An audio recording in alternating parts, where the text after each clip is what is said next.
નમસ્તે વિદ્યાર્થી મિત્રો, ટેટ ટાટ ઓનલાઈન એજ્યુકેશનમાં આપનું સ્વાગત છે। આજે આપણે ધોરણ 11-12ની જે આર્ટ્સની બુક છે મનોવૈજ્ઞાનની પાઠ્યપુસ્તકના આધારિત આપણે કેટલાક પ્રશ્નોત્તરી અહીંયા છે। લગભગ 75 જેવા પ્રશ્નો છે, જે પરીક્ષામાં લગભગ 100% નહીં પણ 101% આમાંથી પ્રશ્નો નીકળી શકે એવા છે। એટલે પાઠ્યપુસ્તક આધારિત એક લાઇનર કાઢેલા છે, એટલે ધ્યાનથી સમજજો અને ધ્યાનથી તૈયાર કરજો। થોડા હાર્ડ પણ હશે, પણ આમાંથી ઘણું બધું તમને જાણવા મળી રહેશે। ટેટ, ટાટ, એચટાટ, એચમેટ અને ટેટ 1, ટેટ 2 બધા માટે આ ખૂબ જ ઉપયોગી છે, માટે બધા જ પ્રશ્નોને ધ્યાનથી સમજજો અને ધ્યાનથી તૈયાર કરજો।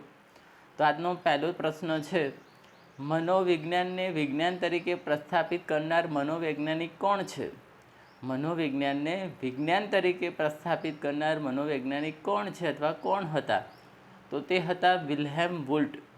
મનોવૈજ્ઞાનિક કોણ હતા? તો કે વિલ્હેમ વુલ્ટ, જેને મનોવિજ્ઞાનને વિજ્ઞાન તરીકે પ્રસ્થાપિત કર્યું હતું। મનોવિજ્ઞાનને વિજ્ઞાન તરીકે પ્રસ્થાપિત કરવાનો સફળ પ્રયત્ન ક્યાં અને કઈ સાલમાં થયો હતો? મનોવિજ્ઞાનને વિજ્ઞાન તરીકે પ્રસ્થાપિત કરવાનો સફળ પ્રયોગ કઈ સાલમાં અને ક્યાં થયો હતો? તો ઈસવીસન 1879માં જર્મનીના લિપ્ઝિગ શહેરમાં થયો હતો। ઈસવીસન 1879માં જર્મનીના લિપ્ઝિગ શહેરમાં થયો હતો। તો આ પણ ખૂબ અગત્યનો છે, આ યાદ આપણને ચોક્કસથી હોવું જોઈએ। મનોવિજ્ઞાન એક એવું વાર્તનિક વિજ્ઞાન છે, જેમાં ભૌતિકશાસ્ત્ર જેવા પ્રાકૃતિક વિજ્ઞાનો અને સમાજશાસ્ત્રનું વંશશાસ્ત્ર જેવા સામાજિક વિજ્ઞાનનો સમન્વય કરવામાં આવે છે। આ વિધાન કોને કહ્યું હતું? તો આ વિધાન છે સીટી મોર્ગન દ્વારા કહેવામાં આવ્યું હતું। તો ટેટ ટાટમાં જે વ્યાખ્યા પૂછાય છે તેની અંદર આ પ્રશ્ન ચોક્કસથી પૂછાઈ શકે એવો છે। તો આ વ્યાખ્યા ખાસ યાદ રાખજો। વાર્તનિક વિજ્ઞાનની કોના દ્વારા આપવામાં આવી છે? સીટી મોર્ગન દ્વારા આપવામાં આવી છે। ત્યાર પછી આધુનિક મનોવિજ્ઞાનને વ્યવસ્થિત અને પ્રયોગાત્મક સ્વરૂપ આપવાનું યશ કોને ફાળે જાય છે? તો આધુનિક મનોવિજ્ઞાનને વ્યવસ્થિત અને પ્રયોગાત્મક સ્વરૂપ આપવાનું યશ વિલ્હેમ વુલ્ટના નામે જાય છે। કોના ફાળે જાય છે? વિલ્હેમ વુલ્ટ। વૈજ્ઞાનિક મનોવિજ્ઞાનના પિતા તરીકે કોને ઓળખવામાં આવે છે? તો વૈજ્ઞાનિક મનોવિજ્ઞાનના પિતા તરીકે વિલ્હેમ વુલ્ટને ઓળખવામાં આવે છે। તો અહીંયા 5 પ્રશ્નો વિલ્હેમ વુલ્ટ લખતા જ છે, 5માંથી કોઈ એક પ્રશ્ન પરીક્ષામાં ચોક્કસથી આવી શકે છે। ત્યાર પછી છઠ્ઠો પ્રશ્ન છે, ભારતમાં મનોવિજ્ઞાનની પ્રથમ પ્રયોગશાળા ક્યાં સ્થાપવામાં આવી હતી? મનોવિજ્ઞાનની સૌપ્રથમ પ્રયોગશાળા ક્યાં સ્થાપવામાં આવી હતી? ધ્યાનથી સમજજો। તો 1905માં બોજેન્દ્રનાથ સીલ દ્વારા, કોના દ્વારા? 1905માં બોજેન્દ્રનાથ સીલ દ્વારા કોલકાતા યુનિવર્સિટી એટલે કે કોલકાતા ખાતે પ્રથમ પ્રયોગશાળા સ્થાપવામાં આવી છે। કોની? મનોવિજ્ઞાનની। પરંતુ આ ભારતની વાત છે। વૃદ્ધિ એટલે શરીરના કદ અને આકાર અને બંધારણમાં થતો ફેરફાર, આ વ્યાખ્યા કોણે આપી છે? તો વૃદ્ધિ એટલે શરીરના કદ અને આકાર અને બંધારણમાં થતો ફેરફાર, જે ટેટ ટાટમાં પૂછાઈ ગયેલી છે।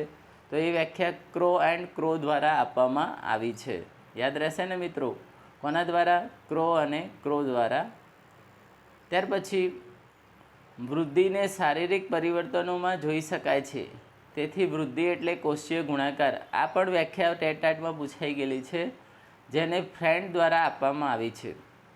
વૃદ્ધિને શારીરિક પરિવર્તનોમાં જોઈ શકાય છે, તેથી વૃદ્ધિ એટલે કોષીય ગુણાકાર, આ વ્યાખ્યા કોના દ્વારા આપવામાં આવી છે? તો ફ્રેન્ડ દ્વારા આપવામાં આવી છે।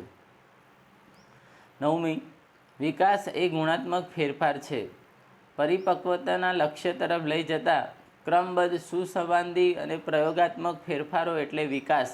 તો આ વિકાસની વ્યાખ્યા કોના દ્વારા આપવામાં આવી છે? તો આ બી ખૂબ મોસ્ટ આઈએમપી વ્યાખ્યા છે, એલિઝાબેથ હર્લોગ દ્વારા આપવામાં આવી છે, અને આ પણ પ્રશ્ન પરીક્ષામાં પૂછાઈ ગયેલો છે।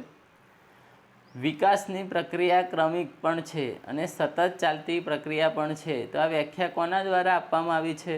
તો આ બી પરીક્ષામાં પૂછાઈ છે, સ્કિનર દ્વારા આપવામાં આવી છે। તો મિત્રો, પાઠ્યપુસ્તક આધારિત પ્રશ્નો હોવાને લીધે આ ખૂબ જ મોસ્ટ આઈએમપી પ્રશ્નો છે, જે ક્રમસર તમને વ્યાખ્યા સ્વરૂપે પણ આપવામાં આવ્યા છે। તો આ એક પણ પ્રશ્ન મિસ કર્યા વગર તૈયાર કરવાના છે। આપણી પાસે ટોટલ 75 પ્રશ્નો છે, તો એ 75 પ્રશ્નો આપણે આ વિડીયોમાં જોવાના છે. ચલો હવે આપણે આગળ વધીશું. સમગ્ર દેહતંત્રમાં થતો ફેરફાર એ વિકાસ છે. આ વ્યાખ્યા કોની છે? તો સમગ્ર દેહતંત્રમાં થતો વિકાસ જે ક્રો એન્ડ ક્રો દ્વારા આપવામાં આવી છે. તો અહીંયા વૃદ્ધિ અને વિકાસની વ્યાખ્યાઓ વધારે આવી છે, ધ્યાનથી સમજજો. ત્યાર પછી 12મો પ્રશ્ન, બાળકના વિકાસના મુખ્ય 3 વિભાગો કોને પાડ્યા? તો આ નવો પ્રશ્ન છે તમારા માટે. બાળકના વિકાસના મુખ્ય 3 વિભાગો કોને પાડ્યા છે? તો દુર્ગાનંદ સિંહા દ્વારા 3 વિભાગો પાડવામાં આવ્યા છે. દુર્ગાનંદ સિંહાએ બાળકના વિકાસના મુખ્ય કયા વિભાગો પાડ્યા છે? તો અહીંયા 3 વિભાગો કયા હતા? તો અહીંયા પહેલું છે ઘર, બીજું છે શાળા અને ત્રીજું છે સમવયસ્કો. ઘર, શાળા અને સમવયસ્કો. 14મો પ્રશ્ન છે, બોધાત્મક વિકાસનો સિદ્ધાંત કોને આપ્યો હતો? તો આ પણ પરીક્ષામાં પૂછાયેલો પ્રશ્ન છે. જીન પિયાજે દ્વારા આ બોધાત્મક વિકાસનો સિદ્ધાંત આપવામાં આવ્યો છે. ત્યાર પછી આ પણ પરીક્ષામાં આવી ગયો છે. મનોજાતીય વિકાસનો સિદ્ધાંત કયા વૈજ્ઞાનિક દ્વારા આપવામાં આવ્યો છે? તો તે ફ્રોઈડ દ્વારા આપવામાં આવ્યો છે. જીવન વિકાસના તબક્કાનો સિદ્ધાંત કયા મનોવૈજ્ઞાનિકે આપ્યો છે? તો આ તમારો નવો પ્રશ્ન છે થોડો, તો યાદ રાખી લેજો. એરિક એરિક્સને આપ્યો છે. જીવન વિકાસ તબક્કાનો સિદ્ધાંત કોણે આપ્યો છે? તો કે એરિક એરિક્સને આપ્યો છે. વારસો, જેને આપણે અનુવંશ કહીએ છીએ, એટલે શું? તેની વ્યાખ્યા છે. વારસો કોને કહેવાય? તો એક પેઢીમાંથી બીજી પેઢીને મળતા જૈવિક લક્ષણો એટલે શું કહેવાય છે? વારસો. The origin of the species પુસ્તકના લેખક કોણ છે? તો ચાર્લ્સ ડાર્વિન દ્વારા the origin of the species લખવામાં આવી છે. મોસ્ટ આઈએમપી પ્રશ્ન છે, ધ્યાનથી વાંચજો. વિકાસને અસર કરતા પરિબળો કેટલા છે? તો વિકાસને અસર કરતા પરિબળો 2 છે. કોણ કોણ છે? તો કે વારસો અને પર્યાવરણ. કોણ છે? વારસો અને પર્યાવરણ. 20મો પ્રશ્ન છે, વ્યક્તિમાં દેખાતા પ્રગટ લક્ષણો એ કેવો વારસો કહેવાય છે? તો પ્રગટ અથવા પ્રભાવી વારસો કહેવાય છે. વ્યક્તિમાં દેખાતા પ્રગટ લક્ષણો છે એ કેવા કહેવાય? તો પ્રગટ થતા અથવા પ્રભાવી થતા વારસો કહેવાય છે. તો પ્રગટ અથવા પ્રભાવી વારસો આપણે યાદ રાખવું પડશે. નૈતિક વિકાસની 3 કક્ષાઓ કોણે દર્શાવી? તો નૈતિક વિકાસની 3 કક્ષાઓ કોહલબર્ગ દ્વારા દર્શાવવામાં આવી છે. ઘણીવાર પરીક્ષામાં આવા પ્રશ્નો પૂછાય તો આપણને ખબર જ હોતી નથી. ઉદ્યમશીલતા વિરુદ્ધ લઘુત્તતા તબક્કાની ચર્ચા કોણે કરી છે? તો ઉદ્યમશીલતા વિરુદ્ધ લઘુત્તતા તબક્કાની ચર્ચા એરિક્સન દ્વારા કરવામાં આવી છે. તો મિત્રો અહીંયા પણ આપણે બીજા કેટલાક પ્રશ્નો જોયા જે મોસ્ટ આઈએમપી છે. હજુ પણ આપણે ઘણા બધા પ્રશ્નો જોવાના છે.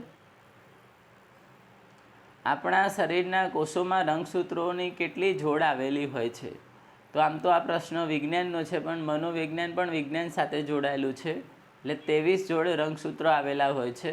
કદાચ તમને ખ્યાલ હશે કે 22 જોડ પુરુષ અને સ્ત્રીમાં સરખા હોય છે, જેને આપણે દૈહિક રંગસૂત્રો કહીએ છીએ.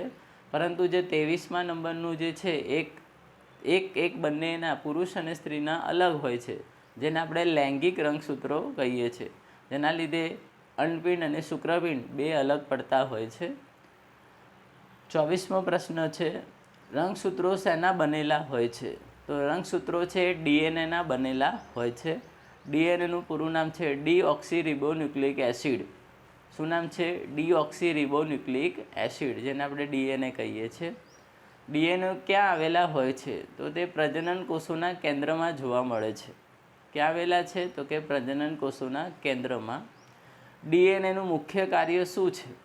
તો પ્રોટીનનું રાસાયણિક ઉત્પાદન કરવું, અથવા શોર્ટમાં કહીએ તો આપણા શરીરમાં પ્રોટીનનું નિર્માણ કોના દ્વારા થાય છે? ડીએનએ દ્વારા થાય છે.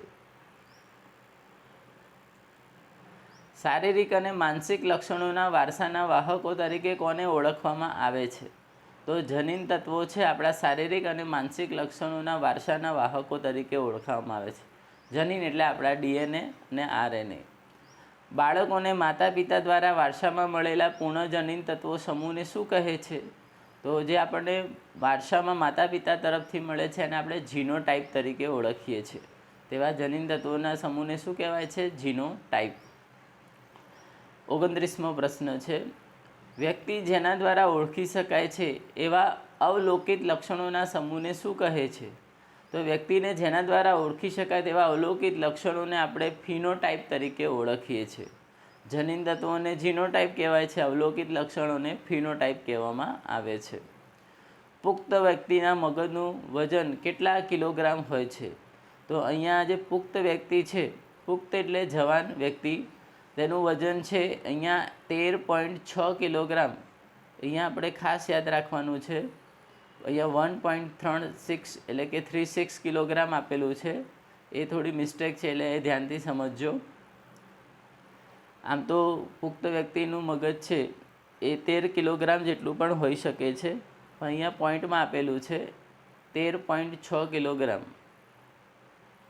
પુખ્ત વ્યક્તિનું મગજ કેટલા ચેતાકોષો ધરાવે છે? તો 10 અબજ ચેતાકોષો ધરાવે છે. પુખ્ત વ્યક્તિની અંદર 10 અબજ ચેતાકોષો આવેલા છે. ત્યાર પછી મગજ સ્કંદની ટોચ પર ચેતાકોષોના ઝુમખાનો બનેલો પિંડ આકારનો અવયવ આવેલો હોય છે, તે કયા નામે ઓળખાય છે? તો તે થેલેમસ તરીકે ઓળખાય છે. હાઇપોથેલેમસ બી બોલાય છે, ધ્યાન રાખજો. કયું તંત્ર પ્રાચીન સસ્તન પ્રાણીઓના મગજના આકારને મળતું આવે છે? કયું તંત્ર છે પ્રાચીન સસ્તન પ્રાણીઓના મગજના આકારને મળતું આવે છે? તો અહીંયા સીમાવતી તંત્ર છે, જે પ્રાણીઓના મગજના આકારને શું આવે છે? મળતું આવે છે. સીમાવતી તંત્રનું કાર્ય શું છે? સીમાવતી તંત્રનું કાર્ય શું છે? તો શરીરનું તાપમાન, લોહીનું દબાણ, લોહીમાં શર્કરાનું પ્રમાણ જેવી શરીરની આંતરિક ક્રિયાનું નિયમન કરવાનું કામ કરતા હોય છે. મસ્તિષ્ક ગ્રંથિ ક્યાં આવેલી છે? તો હવે આ પ્રશ્નનો જવાબ આવશે, મગજના અંદરના ભાગમાં આવેલી હોય છે. કંઠ ગ્રંથિમાંથી કયો સ્ત્રાવ ઝરે છે? તો કંઠ ગ્રંથિમાંથી થાઇરોક્સિનનો સ્ત્રાવ ગળે છે, જે આપણા ગળામાં આવેલી હોય છે. આપણા પૂર્વજો પાસેથી મળેલા શારીરિક અને મનોવૈજ્ઞાનિક લક્ષણોના અભ્યાસને શું કહે છે? તો આપણા પૂર્વજો પાસેથી મળેલા શારીરિક અને મનોવૈજ્ઞાનિક લક્ષણોને આપણે નુવંશશાસ્ત્ર તરીકે ઓળખીએ છીએ. ત્યાર પછી PQRST પ્રયુક્તિની શોધ કોણે કરી હતી? પરીક્ષામાં પૂછાયેલો પ્રશ્ન છે. તો થોમસ અને રોબિન્સને કરી હતી. મનોરોગોના નિદાનમાં મદદ કરવા માટે મિનેસોટા વિવિધલક્ષી વ્યક્તિ સંશોધનિકા કસોટી કોણે રચી છે? તો એકદમ તદ્દન નવો પ્રશ્ન છે. તો હેથવે અને મેકકિનલ દ્વારા રચવામાં આવી છે. આવા નવા પ્રશ્નોને ખાસ તૈયાર કરજો. વ્યક્તિ ઘટકોની સંશોધનિકા કોણે રચી છે? તો તે કેટલ દ્વારા રચવામાં આવી છે. સાયના ડાઘાની કસોટી કયા મનોવૈજ્ઞાનિકે વિકસાવી છે? તો હર્મન રોશાંક દ્વારા, સ્વિટ્ઝરલેન્ડના હતા, તેમના દ્વારા વિકસાવવામાં આવી છે. આ પણ પરીક્ષામાં આવી ગયો છે. અને સાયના ડાઘાની કસોટી કઈ સાલમાં શોધાઈ હતી? તો 1921માં શોધાઈ હતી. વિષય અધિપ્રત્યક્ષ કસોટી, જેને આપણે ટાટ થીમેટિક એપ્રેસિએપ્શન ટેસ્ટ, કયા મનોવૈજ્ઞાનિકે વિકસાવી છે? તો મોર્ગન અને મરે દ્વારા વિકસાવવામાં આવી છે. ચિત્ર વૈફલ્ય કસોટી કયા મનોવૈજ્ઞાનિકે વિકસાવી છે? મોસ્ટ ટાઈમી પ્રશ્ન છે. તો રોઝન વિંગ દ્વારા વિકસાવવામાં આવી છે. કોના દ્વારા? Rosen wing.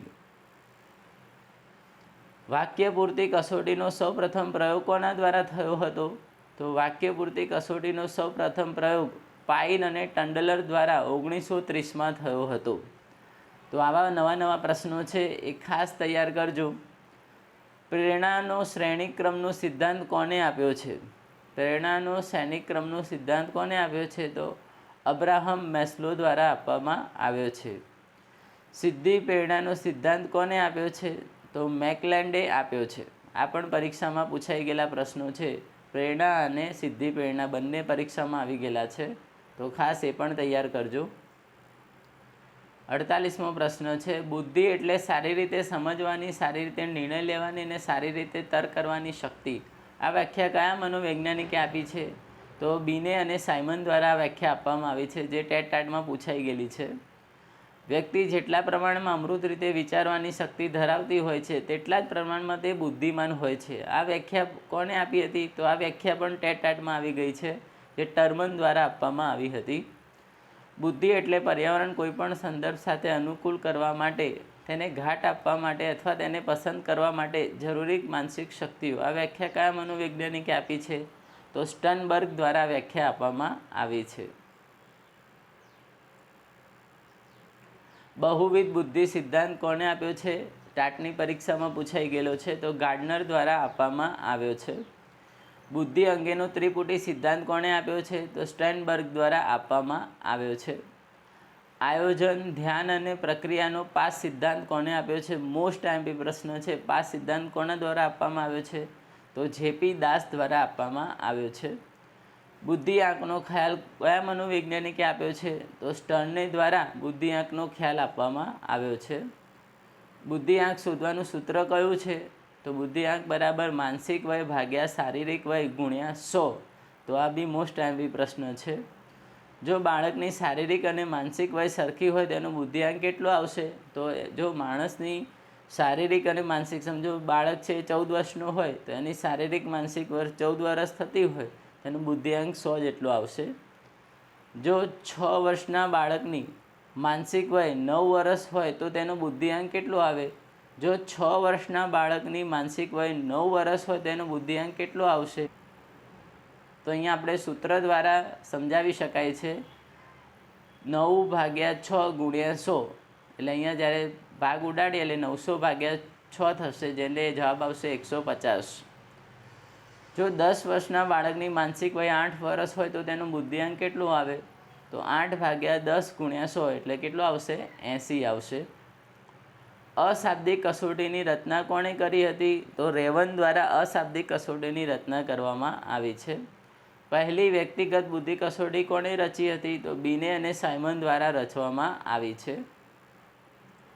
પહેલી વ્યક્તિગત બુદ્ધિ કસોટી કઈ ભાષા અને ક્યારે રચાઈ હતી? તો ફ્રેન્ચ ભાષામાં 1905માં રચાઈ હતી. આ પણ મોસ્ટ આઈએમપી પ્રશ્ન છે. વેક્સલરની શાળા પૂર્વેની અને પ્રાથમિક શાળા કક્ષાની માટેની કસોટી WPPSI કેટલા વર્ષના બાળકોની સમગ્ર બુદ્ધિ અને કાર્યોના ગુણાંક માપે છે? તો 4 થી 6.5 વર્ષના બાળકોની બુદ્ધિ માપે છે. વેક્સલરની બાળકો માટેની કસોટી WISC કેટલા વર્ષના વ્યક્તિઓ માટે રચી છે? તો તે 6 થી 16 વર્ષના બાળકો માટે રચાઈ છે.